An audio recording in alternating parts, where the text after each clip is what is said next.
Alors, bonjour tout le monde. Premier webinaire d'une série de 10 qui vise essentiellement à aider nos membres à passer à travers cette crise sanitaire.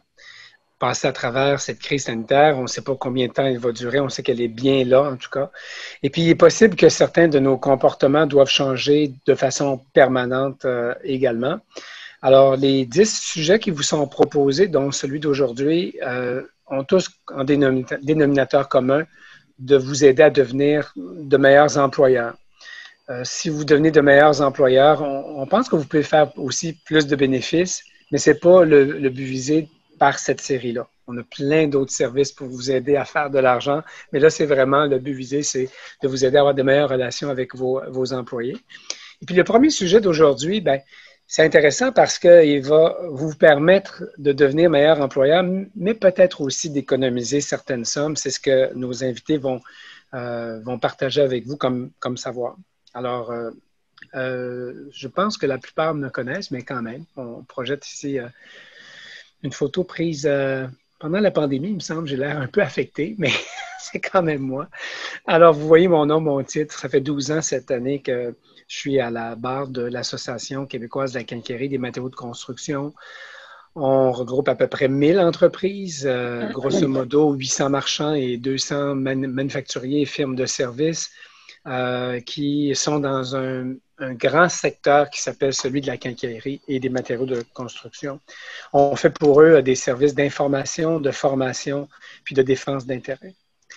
Je trouve ça amusant qu'on me donne le titre de modérateur parce qu'habituellement, je suis plutôt un accélérateur. Je suis plus porté sur la pédale à gaz que sur le frein, mais je vais essayer de me modérer ou de modérer nos participants. Alors, bienvenue à tout le monde. Merci d'être présent. On a une heure, mais en fait, moins d'une heure ensemble. On va essayer d'aller toujours droit au but. Remarquez les blagues peuvent être dites, mais si elles sont brèves, puis surtout si elles sont drôles. Puis on va se faire un point d'honneur, en tout cas, qu'à 15 heures ou moins, on va libérer tout le monde parce qu'on sait à quel point le temps nous manque. Des fois, la patience aussi. Alors, on va essayer d'être le plus clair possible, mais sans aller dans la précipitation. Alors, ce dont on va parler, on va essayer d'en parler quand même en profondeur. Alors, le sujet, il est très spécifique. C'est celui de la prévention et de la gestion des accidents de travail auxquels il faut ajouter aujourd'hui tout ce qui est lésions, on va dire, psychologiques et professionnelles, puisque ça prend de plus en plus de place. Permettez d'ailleurs une anecdote. Hier, pour ceux qui en reçoivent notre infolette, j'étais à Saint-Pamphile, à 50 mètres des États-Unis, donc à la frontière du Maine, où il y a une toute nouvelle usine, une nouvelle scierie qui vient de voir le jour. Il y a 450 employés et tout autour de l'usine, il y avait des grosses traces de pas d'orignal. Alors, j'étais avec le VP Opération et je lui dis ouais, j'imagine que les maux de dos vont commencer à arriver parce que la saison de la chasse va se pointer le nez. Là, je vois qu'il y a pas mal de mammifères dans le coin. Il dit, savez-vous quoi? Il dit, même pour mes travailleurs là, manuels, on ne parle pas des travailleurs de bureau ou des vendeurs ou quoi que ce soit. Il dit, c'est tout ce qui se passe là, entre les deux oreilles qui a pris le plus de place chez nous. Il dit, avant, ça n'arrivait pas. Puis il faut dire que ce n'était pas aussi reconnu par les autorités ou par les proches. Mais les cas de dépression ont pris toute la place. Donc, aujourd'hui, on gère l'absentéisme ou le présentéisme. Vous savez, ce genre de présence un peu passive que certains peuvent avoir au travail. Et c'est devenu un problème plus difficile à gérer que le mal de dos lorsque la saison de la chasse arrive. Lui parlait d'un conflit de génération. Alors, j'avais presque l'impression de revoir une scène du film Bon Cop, Bad Cop, je crois. Non. Non, de père en flic, où le boomer incarné par Michel Côté essayait de voir autrement son fils incarné par Louis-José Hood en disant comment c'est ça que les jeunes sont moins tough, comment c'est ça qu'ils tombent plus vite au combat. Bon, sans doute que Maître Gaudreau va me rappeler à l'ordre et va me dire que j'ai plein de préjugés, mais du point de vue de cet ingénieur responsable de 450 employés, lui trouvait que ceux qui ont 40 ans et moins étaient moins tough que ceux de sa génération, qu'aujourd'hui, les demandes de congés, tout ça, se faisait à répétition. Alors, les gens préféraient se reposer à la maison que d'aller à la chasse à l'orignal. On va y revenir à tout ça, ça c'est bien sûr. Donc, on aura la présentation d'une avocate parce que il faut dire que la question pas des relations de travail en général, mais des accidents en particulier sur les lieux du travail, ça s'est beaucoup judiciarisé au fil des années. Je me souviens qu'il y a 20 ou 30 ans, il y avait 4 ou 5 fois moins de cas qui se rendaient jusqu'au palais de justice ou bien jusqu'à la commission de ci ou de ça, au tribunal XY. Alors, elle va nous parler de ça et de bien d'autres sujets, puis il suivra une petite question éclair pour voir si vous avez bien saisi, en partie en tout cas, la matière qu'elle va exposer. Ensuite, M. Collard, qui est Jean-Pierre, qui est celui qui est votre représentant pour la mutuelle de l'ACMAT gérée par DR Conseil, la firme pour laquelle il travaille, va aussi nous présenter les avantages et aussi les obligations pour tout le monde, pour eux comme entreprise, mais aussi pour les participants, les entreprises qui décident d'adhérer à la mutuelle, pour nous comme association, quels sont les avantages puis les obligations qu'on a de participer ensemble à une mutuelle, puis en suivra aussi une petite question sur sa présentation. Et puis, il y a une des personnes qui justement utilise les services de cette mutuelle, puis qu'on a choisi volontairement en dehors de notre secteur d'activité pour qu'il puisse nous dire de façon bien franche, bien objective, ce qu'il pense de l'idée de faire partie d'une mutuelle. Alors, il nous dira quelques mots après nos deux intervenants. Alors, et je vous les présenterai un après l'autre plus en détail. Alors, sans plus tarder, il va me faire plaisir de laisser la parole à Mme Gaudreau, avocate depuis 1987. Ça fait quoi ça? 87, 97, 2007, 2017. Bon, on a une bonne idée de votre âge. 5 ans. 5 ans. J'ai vu dans vos notes le mot Abitibi. Êtes-vous natif de là-bas? Non, pas du tout. Mais vous avez travaillé? Vous avez travaillé? Oui, en Abitibi, c'est ça. J'essaie de créer un lien entre nous. Moi, je suis natif d'Abitibi, je suis déçu. Et puis, les études se sont faites dans les cantons de l'Est à l'Université de Sherbrooke. Puis maintenant, vous êtes pour la firme Dunton Rainville. Dites-nous un peu, là, avant de faire votre présentation, en fait, est-ce que la santé et sécurité au travail, c'est vraiment votre tasse de thé? C'est la moitié ou le 3/4 de votre emploi chez Dunton Rainville? C'est 100%. 100%. Oui, c'est ça. En fait, c'est que j'ai commencé à faire de la santé et sécurité au travail dès que j'ai commencé en Abitibi, alors que j'étais stagiaire en droit. Et ça l'a demeuré par la suite mon champ de pratique principal. Et j'ai d'ailleurs créé en 2004 ou 2005 deux mutuelles de prévention que DR Conseil a repris là, depuis. Alors, c'est vraiment ma tasse de thé. C'est bien. Alors, à vous la parole. Merci beaucoup et merci pour votre accueil. D'abord, le premier sujet, les orientations de la CNESST sur l'acceptation des cas de COVID-19. Alors, vous devez prendre pour acquis que les orientations de la CNESST sont les mêmes en matière de COVID-19 qu'en matière de toute autre lésion professionnelle ou toute autre réclamation. C'est-à-dire que l'employeur est responsable de tout ce qui se passe dans son établissement. La seule différence pour les cas de COVID, c'est que l'employeur peut faire rejeter ou faire en sorte que la CNESST n'acceptera pas une réclamation s'il est en mesure de démontrer que le travailleur n'a pas pu contracter le COVID dans son établissement. Alors, c'est un petit peu un fardeau de preuve inversé, si on veut. Et comment on peut faire ça? Alors là, la balle va être vraiment dans votre camp. Dans un premier temps, pour réussir à faire une telle démonstration, vous devez mettre en place les mesures de protection appropriées à votre établissement. qui consiste à suivre le guide CNESST et le guide de santé publique là, que vous connaissez déjà probablement. Les mesures mises en place doivent être écrites, j'insiste, écrites, affichées et diffusées. Ça doit être connu et les mesures doivent être répétées et on doit faire des rafraîchissements là, régulièrement. Vous devez vous assurer que tout le personnel connaît bien les mesures. Comment on s'y prend pour s'assurer que le personnel connaît aussi bien les mesures? Alors, je vous suggère de faire des réunions par département de façon régulière, de façon aussi à faire des ajustements lorsque requis, de façon à aussi intégrer le nouveau personnel. Des fois, il y a du personnel qui change de département, parfois, il y a du nouveau personnel qui s'ajoute purement et simplement. Alors, il faut s'assurer que ces gens-là soient vraiment mis à jour et bien intégrés à ce niveau-là. Mais une fois que ça, c'est fait, c'est pas tout. Vous devez ensuite mettre en place une procédure de contrôle des mesures qui sont mises en place. Ce que ça veut dire, c'est que vous ne devez surtout pas vous contenter de mettre en place des mesures, de les diffuser et de laisser le soin aux travailleurs de les appliquer. C'est pas comme ça que la CNESST pense. La CNESST pense que c'est à l'employeur d'obliger les travailleurs à utiliser et à mettre en pratique les procédures de protection individuelle ou les bonnes pratiques de travail.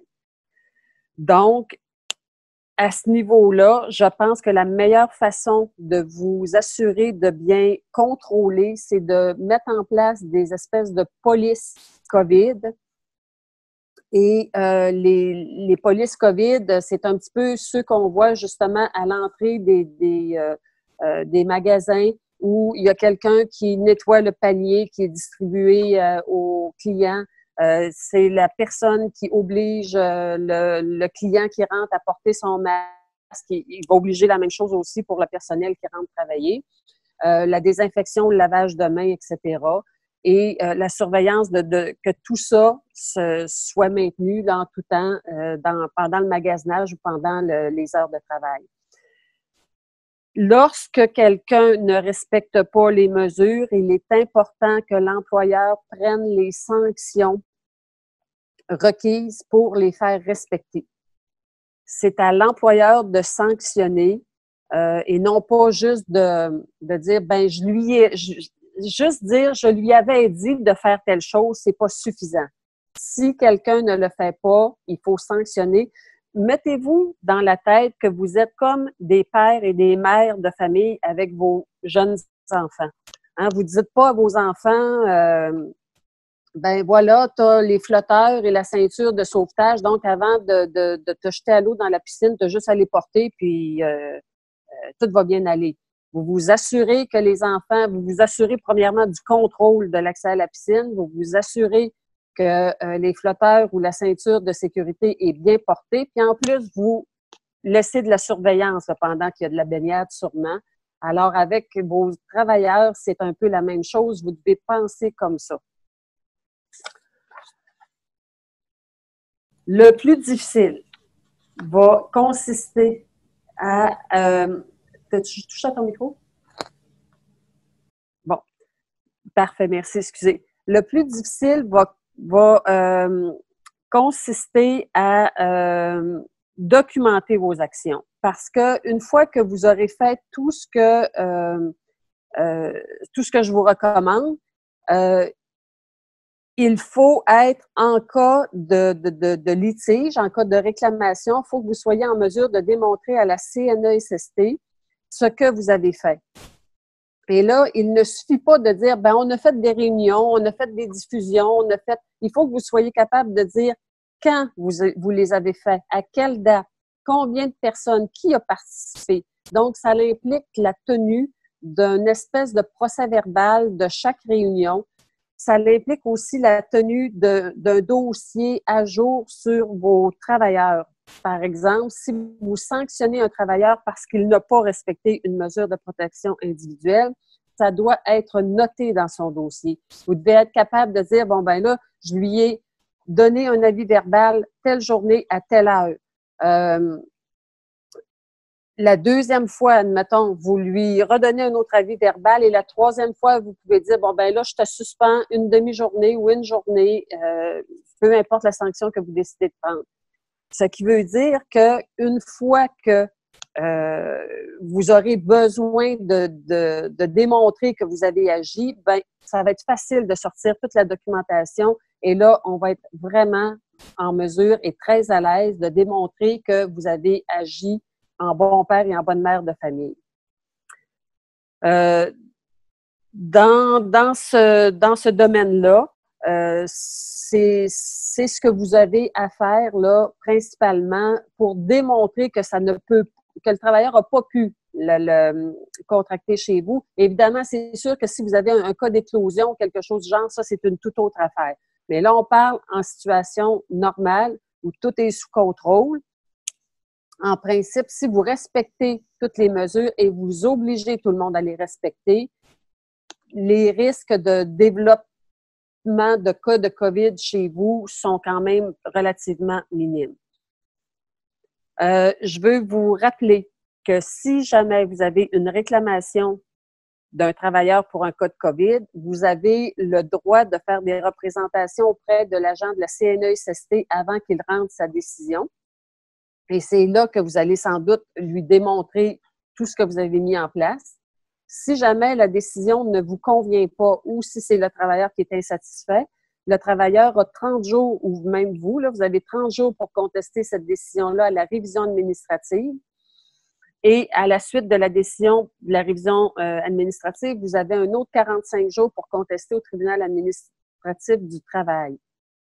Alors, ce sont les étapes et finalement, le tribunal administratif du travail rend une décision finale qui est sans appel. Alors, essentiellement, c'est ce que je voulais vous transmettre là, sur les orientations de la CNESST dans les cas de COVID. Je ne sais pas s'il y a des questions qui peuvent être posées à ce stade-ci ou si on passe tout de suite au sujet suivant. On passe au sujet suivant, qui est le droit de refus d'un travailleur qui allègue un risque de COVID. Alors, je pense que Christelle, il y avait une question d'un participant.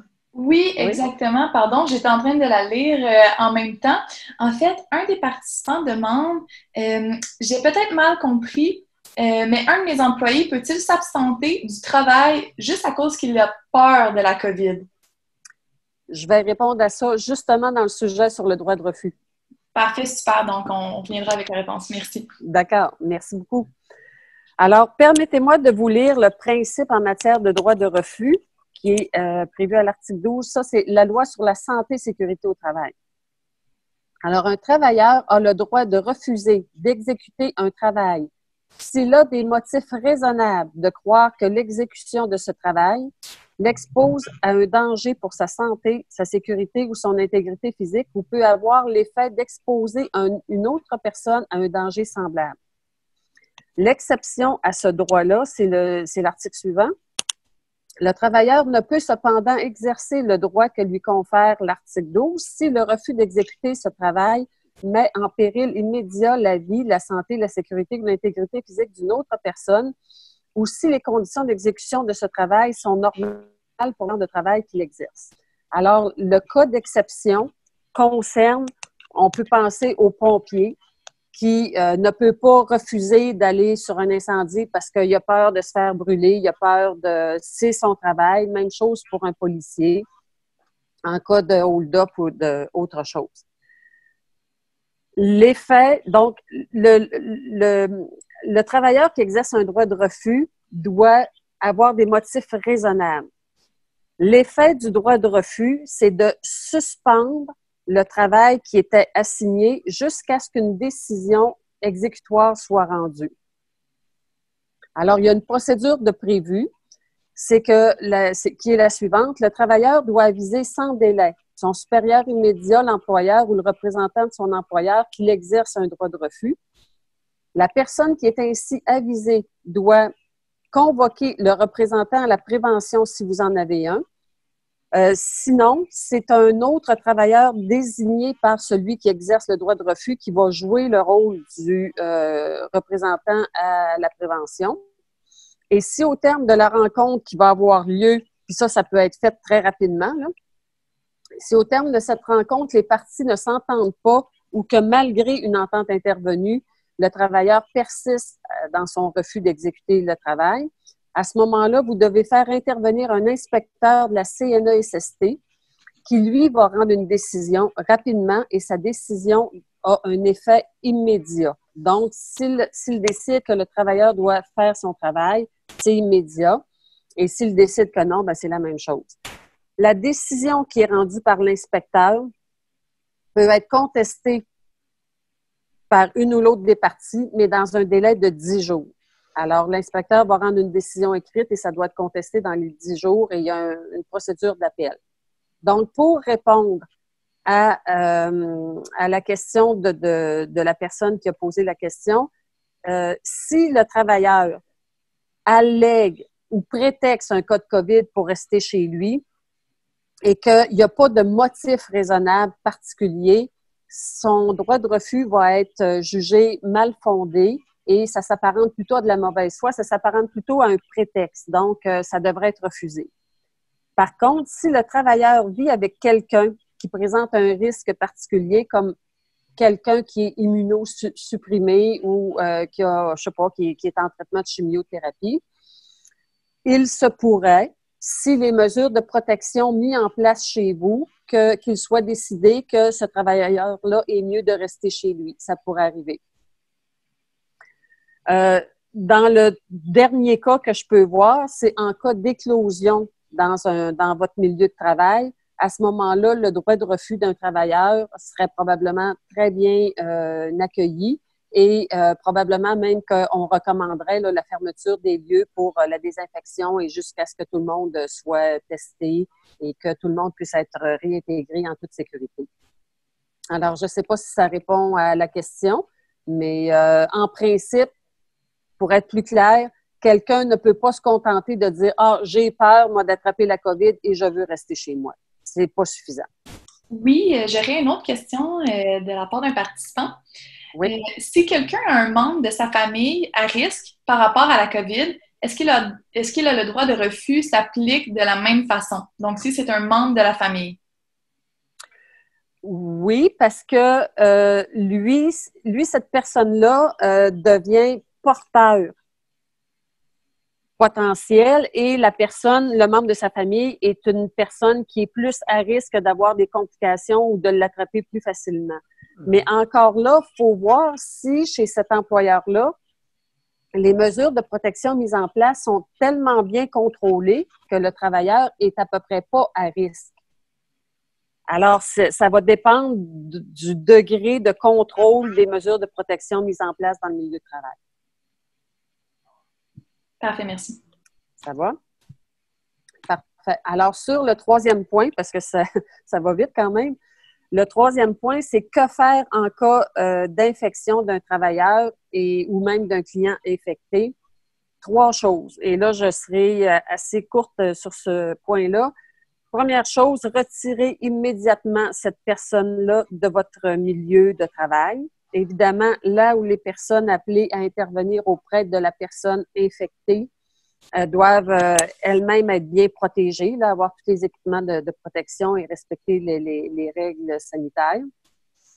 Deuxième chose, prendre note des noms et coordonnées de toutes les personnes avec qui la personne infectée a été en contact dans votre magasin ou dans votre lieu de travail. Vous comprenez que ça, c'est pour remonter la chaîne de transmission de façon efficace et rapide. Troisième point, informer sans délai la santé publique et la CNESST de la situation. Là, à ce moment-là, vous allez suivre les recommandations qui vont être faites en fonction du cas particulier qui sera survenu là, chez vous et en fonction des particularités de votre établissement ou de votre milieu de travail. Essentiellement, c'est en cas d'urgence, en faisant ça, vous ne vous trompez pas. Voilà. Donc, on vous invite à y répondre. pour qu'on puisse ensuite afficher là, la réponse que vous pensez de la part de chacun des participants, voir si vous avez bien écouté la présentation. De pouvoir sur votre facture CNESST. La raison pour laquelle vous avez probablement répondu très peu, c'est que vous sentez que ça demande beaucoup d'efforts et beaucoup d'énergie, et vous avez raison. Ce qui est difficile à mettre en place, c'est la façon d'y arriver, mais une fois qu'on a passé cette étape-là, sachez que vous avez autant de pouvoir sur votre facture CNESST que vous en avez sur votre facture d'impôt. Habituellement, quand je dis ça aux gens, il y a des lumières qui s'allument là, dans leur tête. Et quand je vous dis ça, c'est pas une blague. Vous avez énormément de pouvoir et il nous est arrivé de faire baisser des factures CNESST de façon, écoutez, jusqu'à 70%. Alors, c'est vraiment un dossier qui ne doit pas être négligé parce que ça coûte une fortune à l'ensemble des employeurs du Québec. On parle de 2,7 milliards par année. Et vous êtes quelques 230 000 employeurs à vous partager cette facture-là. Donc, c'est un dossier à ne pas négliger. Voilà. Parfait, merci, Mme Gaudreau. On aurait une autre question également de la part d'un participant. En fait, que recommandez-vous si un client sans masque entre dans un magasin comme ça? Oups, là, on tombe dans le dossier que peut-être vous avez suivi, M. Gaudreau. Nous, comme association patronale et d'autres, on est contre le fait que les commerçants doivent jouer à la police. On pense que le gouvernement nous envoie une responsabilité qui est la sienne, en fait, qui est celle qu'il devrait donner aux corps policiers, de la SQ ou des corps municipaux. Et puis, bon, il y a eu le fameux cas dans un Tim Hortons, mais il y a eu des cas aussi dans nos magasins où des employés disent à leur patron, je suis pas à l'aise, là, regarde, lui, il n'y a pas de masque, puis donc moi, ça menace ma santé, mon intégrité, ma sécurité, et le thème d'aujourd'hui, c'est santé et sécurité des travailleurs. Quelle est votre recommandation? Bon, en fait, comme propriétaire ou gestionnaire d'une place publique, vous êtes en droit de recommander et de rappeler à cette personne-là et dans le fond, là, vous avez une décision à prendre. Moi, personnellement, ce que je ferais, si je décide de ne pas jouer à la police, je dirais, écoutez, si vous voulez procéder à vos achats ou votre magasinage sans masque, je dois aviser la santé publique, les autorités pertinentes. Mais moi, je ne peux pas vous laisser... je vous laisse entrer, mais sachez que là, j'avise les autorités de votre présence, de votre entrée sans masque. Voilà, donc de cette manière-là, si vous me permettez, Lynn, on le laisse rentrer parce que sinon, ça pourrait dégénérer et c'est là qu'on se met à jouer à la police ou à essayer de faire justice. Puis moi, je pense que à ce moment-là, c'est d'appeler la police locale ou la SQ selon le territoire où on est. Exactement. Parce que eux qui ont l'obligation de faire appliquer les lois, décrets et règlements. C'est ça. Parce que si vous lui refusez l'entrée, l'autre danger, c'est qu'il se revire contre peut-être au droit de la personne ou ailleurs en disant « on m'a refusé l'accès à un lieu public », qui est un magasin, c'est un lieu public, pour un motif que, là, je ne sais pas ce qu'il va invoquer. C'est sûr que c'est pas le fait de ne pas porter de masque, ce n'est pas un droit garanti par la Charte, mais il va sans doute se rendre au droit de la personne et ça va faire un dossier que l'employeur va être obligé de se défendre. Oui, Christelle. Oui, pardon, j'avais également une autre question de la part d'une participante. Donc, pour une plus petite entreprise, est-ce qu'il s'est recommandé de garder un registre des visiteurs admis aux installations? Admis aux installations, qui veut dire entrer dans un magasin? Est-ce que ça pourrait être ça? Il n'y a pas plus de précision, mais c'est relié à un registre de présence. Je dirais que c'est ça. Bon, là, le danger de ça, je sais qu'il y a des restaurateurs qui font ça. Le danger de faire ça, c'est les questions de protection des informations personnelles. Si j'entre dans votre magasin pour faire des achats, magasiner, peu importe, et que là, vous me demandez mon nom, mon adresse, mon numéro de téléphone, c'est pas sûr que j'ai envie. C'est certain que je ne suis pas obligée de vous donner ces informations-là pour aller magasiner chez vous. Alors, le recommander, je suis pas prête à le recommander. Si vous le faites, ça peut être fait, mais si quelqu'un refuse de donner les informations, vous ne pouvez pas l'empêcher d'entrer pour ce motif-là. Parfait. J'ai également une autre intervention de Mme Annie Robert qui dit « Dans nos quincailleries, nous avons installé des plexiglas aux caisses. Cependant, nous demandons aux employés de porter le masque obligatoirement. Sommes-nous en droit de les obliger? » Tout à fait. Tout à fait. Parce que le fait d'avoir un plexiglas, c'est une chose, mais l'employé qui éternue subitement ou autre chose, il n'y a pas de contrôle là, sur les gouttelettes qui vont se dégager. Alors oui, vous êtes tout à fait en droit de l'exiger. On va poursuivre, puis Maître Gaudreau reste évidemment avec nous. Et il y a Jean-Pierre Collard maintenant qui va prendre le relais, qui va parler de façon beaucoup plus spécifiquement de la mutuelle que l'ACMAT a confiée à DR Conseil. Et donc, Jean-Pierre est notre liaison entre les membres et la direction de l'ACMAT pour toute la question de l'adhésion à cette mutuelle. Alors, Jean-Pierre, à toi la parole. Bonjour. Alors, est-ce que vous m'entendez bien? Oui. Parfait. Donc, on va pouvoir passer à les premières slides. OK. Donc, ce que j'ai... je vais juste déplacer le groupe. OK. Donc, la première slide ici, ce que je trouvais très important. OK. Donc, ici, ce que j'ai fait, c'est que j'ai pris 6 entreprises qui ressemblent énormément aux vôtres, donc quincaillerie, entreprises de production, distribution. Et je suis allé chercher des statistiques au niveau des accidents. Quel type d'accidents qu'on retrouve dans vos lieux? Alors, si on regarde les premières informations, donc on s'aperçoit qu'au niveau de tout ce qui est région dorsale, lombaire, donc tout ce qui est en haut du corps, le bras, main et doigts, épaules, on va chercher 67% des accidents se retrouvent souvent dans le haut du corps.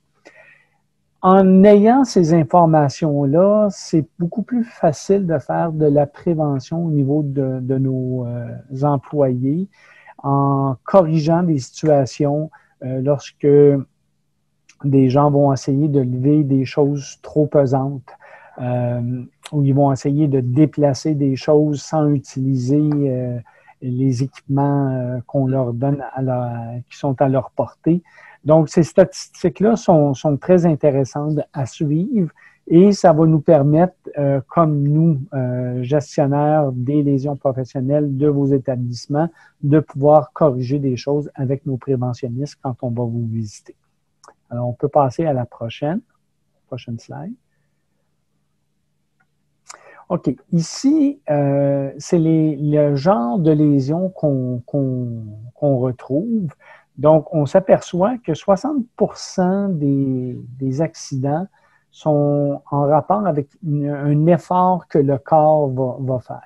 Donc, veut pas, dans les quincailleries, dans les usines de fabrication, chez les fournisseurs, il y a beaucoup de manipulations. Malheureusement, le problème souvent qu'on retrouve, c'est que les manipulations sont faites de la mauvaise façon qui amène à ça une blessure. Souvent, les gens vont dire, oui, OK, quelqu'un s'est blessé, mais il y a des impacts indirects lors d'une blessure, c'est que cet employé-là, il va falloir le remplacer. Il va falloir former la nouvelle personne. Souvent, on va prendre quelqu'un déjà en place, on va lui donner un double travail, le temps que la personne revienne, mais cette personne-là, souvent, prend beaucoup plus de temps à revenir parce que la blessure est plus grave. Alors, c'est des coûts supplémentaires, des coûts indirects qu'on appelle, qui influencent, veut pas, la performance de l'entreprise, le moral des gens, parce que la personne est obligée de faire un double emploi, un double chiffre. Alors, c'est souvent des choses qu'on essaie d'éviter. On appelle ça un accident parce que ça peut arriver, mais si on met en place le maximum de choses, si on forme bien le personnel à l'intérieur de ça, quand je parle le personnel, bien, c'est les contremaîtres, c'est les gérants. de s'assurer que si quelqu'un fait quelque chose puis qu'il y a une chance de se blesser, de corriger immédiatement, bien, tous ces coûts indirects-là, on peut les sauver. Donc, en gros, ce que ça veut dire, c'est que vous êtes à des endroits où malheureusement, on est obligé souvent d'utiliser la force. Donc, on a des équipements qui peuvent remplacer la force. Les gens vont mieux forcer. L'autre point aussi, j'ai constaté qu'il y avait beaucoup de chutes aussi. Donc, souvent, soit qu'il y ait des liquides qui sont à terre, des choses qui vont traîner, morceaux de bois, balais, porte-poussière, poubelles mal placées. Donc, c'est important que que les planchers restent clean pour s'assurer qu'il n'y ait pas de chute. OK, on peut passer à la prochaine. OK, donc, ici, ce qu'on va retrouver, c'est la nature des lésions. Donc, le dos, les traumas, les plaies sont souvent la nature de lésions qu'on retrouve le plus dans vos établissements.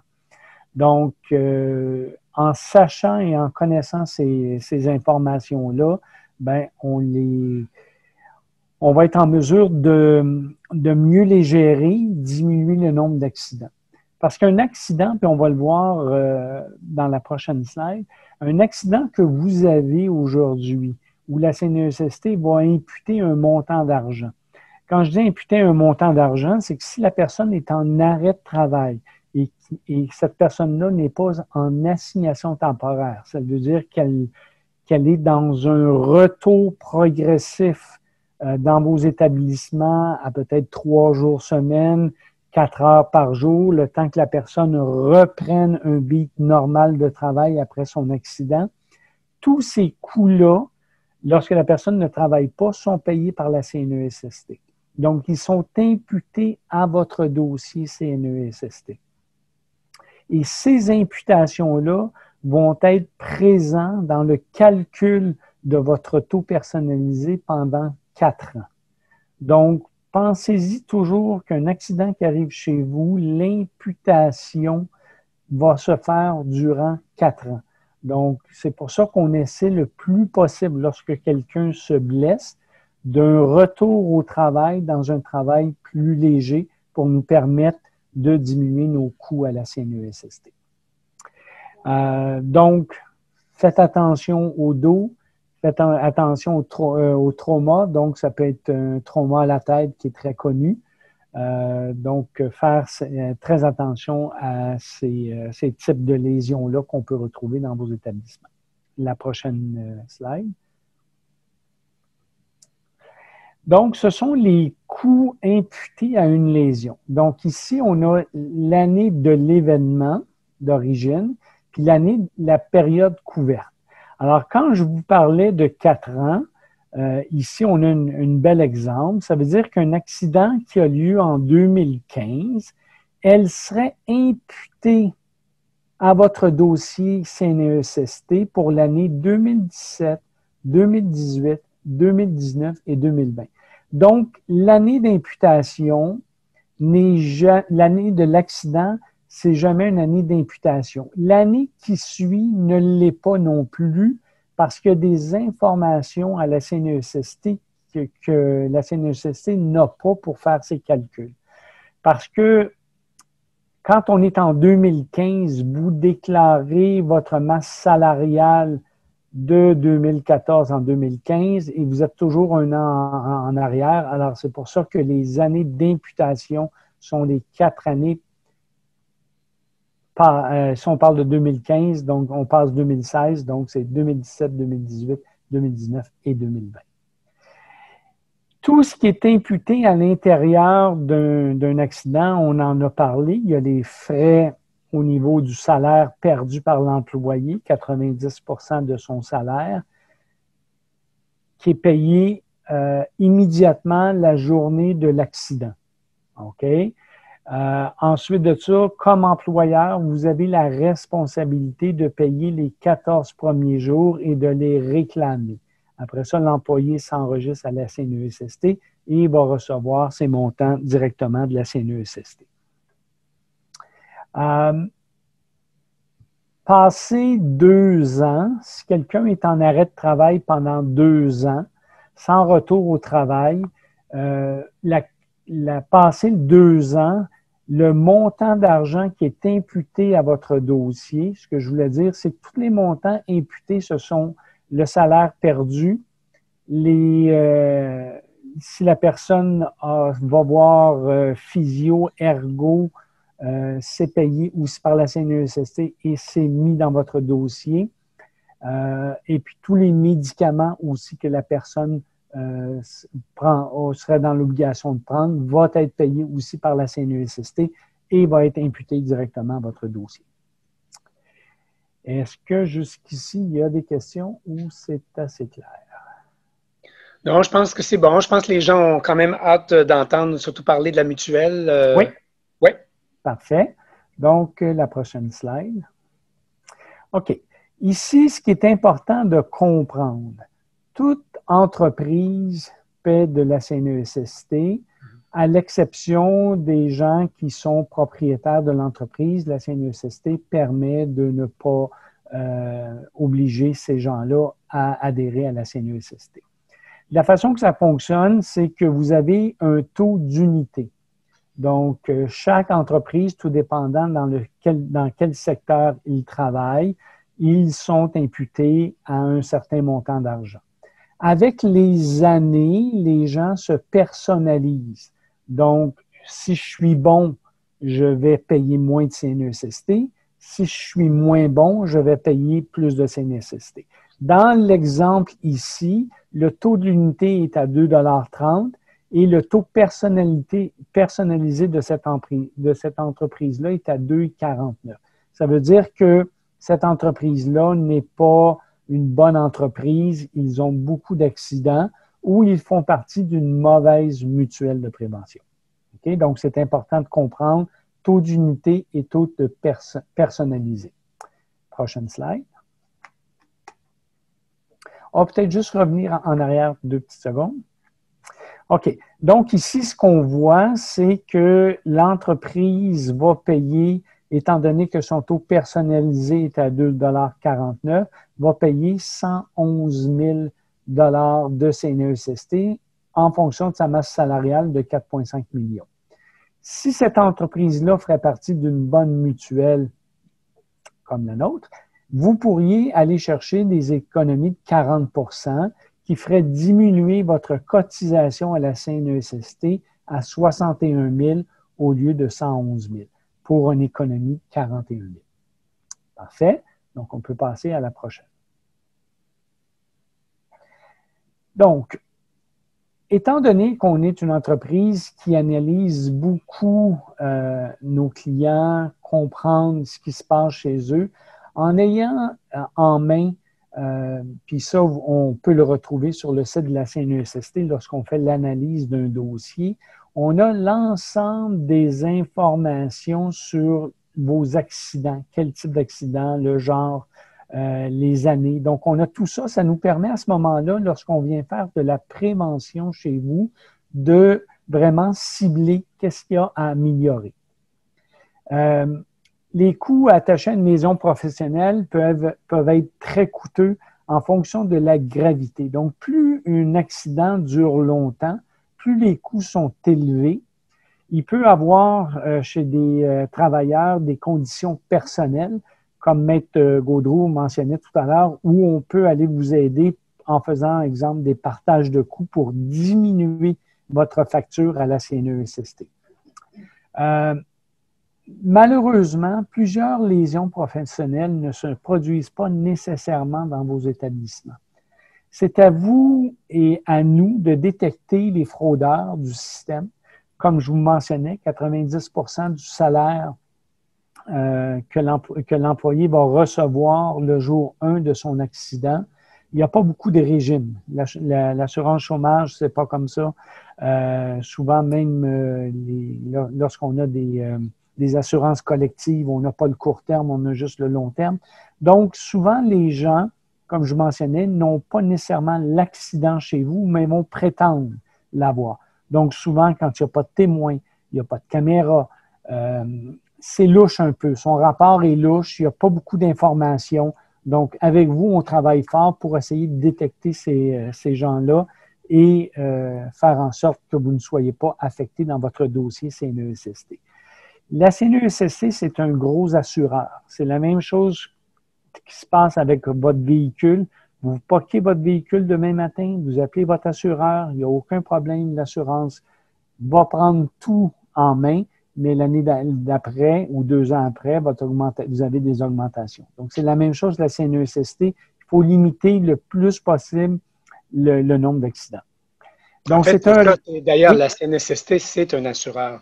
C'est un assureur public doublé d'un rôle d'agent de prévention. Ils ont 2 grandes fonctions.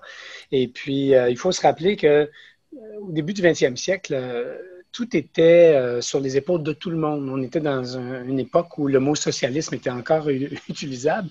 Et s'il arrivait un problème dans une entreprise, c'était l'ensemble de la société qui payait. Puis progressivement, au cours des années 80 et surtout des années 90, il y a une nouvelle notion de néolibéralisme qui est arrivée où on est passé à une autre extrême. On s'est dit, ben écoute, on va te facturer selon ton historique à toi. Et puis, heureusement, les législateurs ont vu à trouver une belle solution mitoyenne qui est de dire, OK, on va tenir compte de ton historique, mais on va te permettre de faire partie d'une mutuelle. Ça fait une vingtaine d'années maintenant qu'on peut être en mutuelle où, ensemble, on peut un peu plus voir les problèmes qu'on a en commun. On tient compte de l'historique. On veut retirer d'ailleurs les mauvais éléments, les mauvais élèves, ceux qui finalement n'apprennent pas de leurs erreurs puis reproduisent des accidents avec un peu de négligence de la part de l'employeur ou de l'employé, mais peu importe qui est fautif.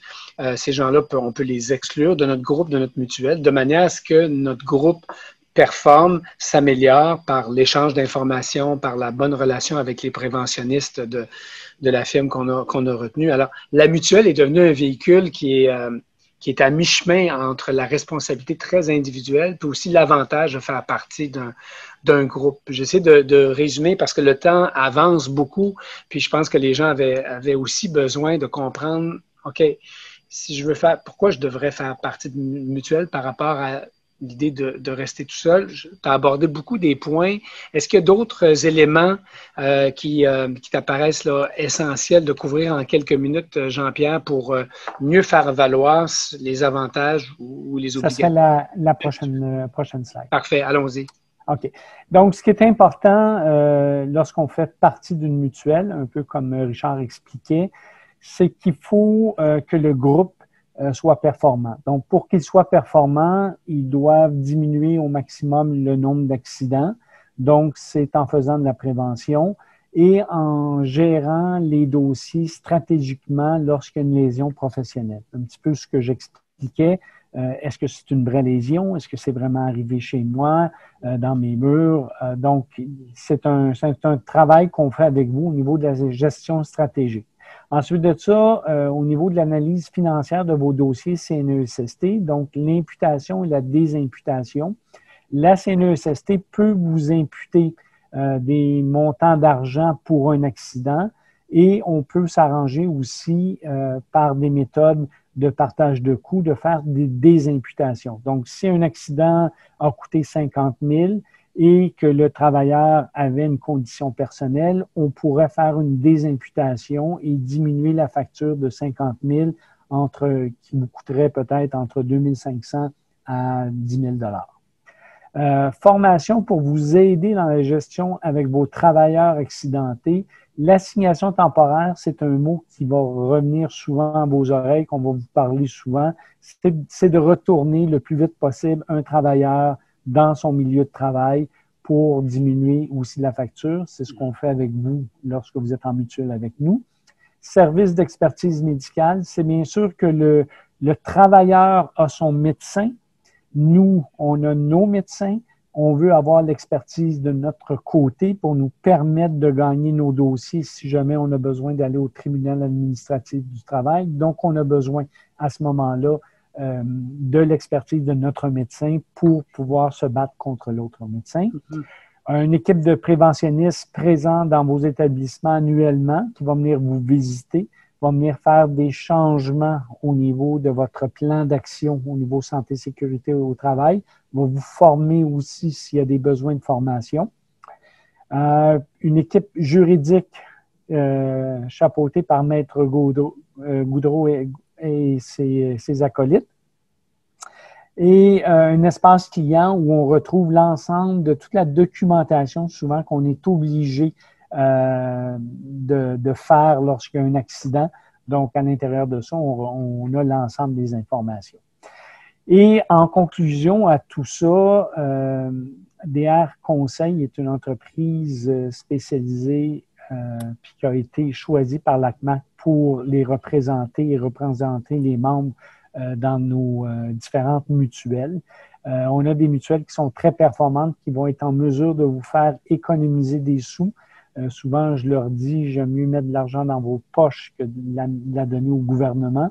Alors, on travaille ensemble pour vous amener des économies sur votre taux à la CNESST qui, indirectement, va se retrouver dans vos poches. Justement, Jean-Pierre, je pense que c'est le bon moment de demander à notre ami James d'ouvrir son microphone. Et pendant qu'on voit cette slide-là, qu'on la laisse sous les yeux, si tu permets, Christelle, dans ces différents avantages de faire partie d'une mutuelle, James, toi qui gères une résidence pour personnes âgées, il me semble que c'est quelque chose dont on entend parler ces dernières semaines. J'espère que ça va bien chez vous. On se croise les doigts. Est-ce qu'il y a des éléments, James, qui vous sont particulièrement utiles de faire partie d'une mutuelle? Alors, toi, écoutez, complètement, parce que au sein de la résidence, j'ai plus d'une trentaine d'employés, dont des préposés aux bénéficiaires, des serveuses, des femmes de ménage, des cuisinières et plongeurs. Donc, c'est que des métiers manuels, c'est que des métiers avec des tâches répétitives. Et moi, à mon arrivée au poste, il y a un peu plus d'un an et demi, j'avais plusieurs cas 3 ou 4 cas CNESST, entre des entorses lombaires, des mal de genoux, des longues durées de burn-out. Donc là, je suis arrivé en poste, j'étais un peu perdu. J'ai pris le train en marche, comme on dit. Oui. Et l'avantage, en fait, de la mutuelle, c'est l'accompagnement. Donc là, on n'est pas juste là à attendre que l'employé nous ramène son arrêt et puis à chaque mois, il dit je vais revoir le docteur, Là, M. Collard l'a cité plusieurs fois et puis je l'ai toujours à mon bureau, c'est l'assignation temporaire.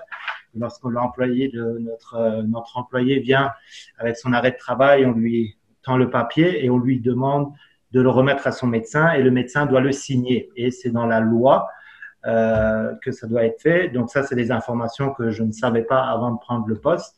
Et du coup, vu que le médecin a l'assignation sous les yeux, parce que sinon l'employé va jamais lui remettre.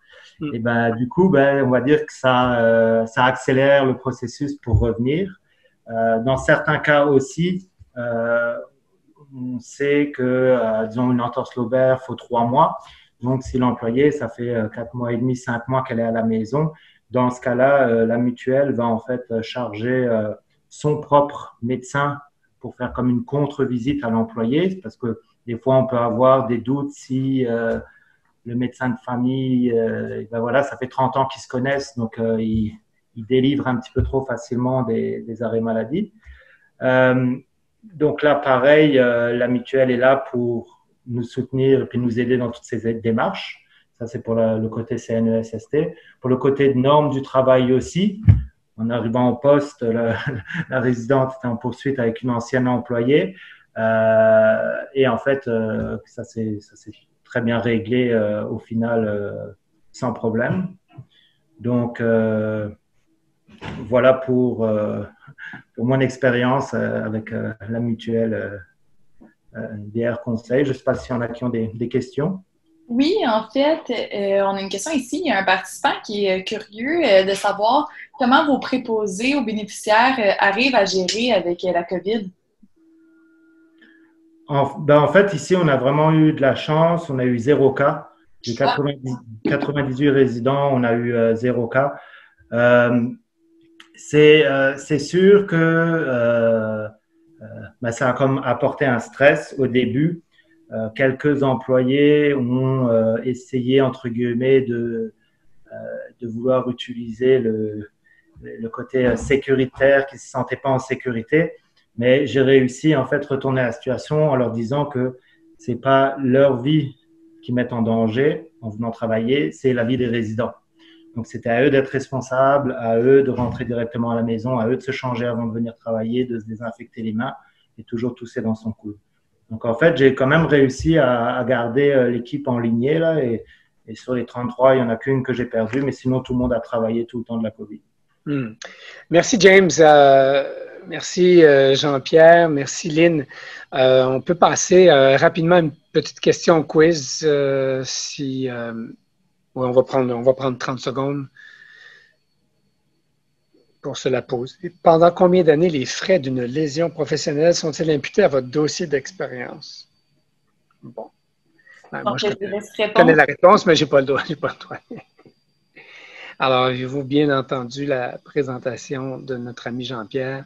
Mais pendant que les gens y répondent, je peux vous dire que du côté de l'ACMAT, on continue de travailler très fort pour amener la santé publique et la CNSST à avoir le même langage quant au port du masque. On considère que 2 poids, 2 mesures, puis que d'obliger les travailleurs, que ce soit dans les quincailleries ou dans les autres établissements, à porter un masque de procédure et une protection oculaire, parce qu'ils considèrent que le masque de tissu, le masque de coton, le masque fait maison n'a pas la protection suffisante. C'est contraire à ce que la direction de la santé publique dit que, au fond, le masque ordinaire peut faire le travail. Alors nous, ce qu'on dit, c'est, soyons logiques. S'il y a 2 personnes qui se parlent, c'est 2 êtres humains égaux. Peu importe qui est travailleur, qui est client, si le masque de coton ne fait pas la job, il ne fait pas la job pour les 2. Et puis, si il faut obliger le masque bleu pâle, obligeons-le pour les 2. Puis, si vous obligez une protection oculaire, obligeons-la pour les 2 également.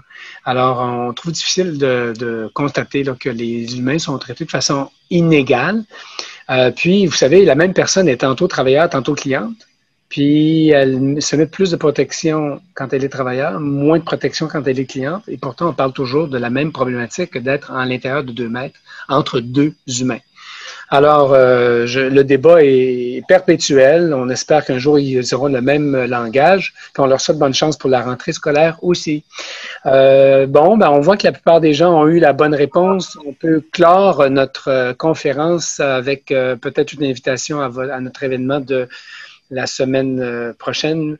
Et puis, je vous laisse sur cette annonce pour la semaine prochaine, à ceux et celles qui se sentent interpellés. Alors, merci encore, James, puis bonne continuité avec la résidence pour personnes âgées Saint-André-Avelin, un endroit que je connais comme ma poche. Je connais chaque maison de ce village et la petite nation et tout ce qui est Cheneville et tout ce qui est autour. On pourra trouver un autre tantôt pour vous dire pourquoi je connais tout ça. Jean-Pierre, on se revoit sur une piste de course puisqu'on le dit à tout le monde, on partage le même club de course. Et puis, Maître Gaudreau, quand on est une avocate et qu'on va souvent au tribunal, on n'espère pas trop vous voir souvent, mais on espère surtout pouvoir continuer de bénéficier de vos conseils qui ont été super appréciés, j'en suis convaincu. Merci aussi à Manon, alias Christelle, ou le contraire, pour la technique. Et puis, au revoir. Merci beaucoup. Au revoir. Au revoir à tous.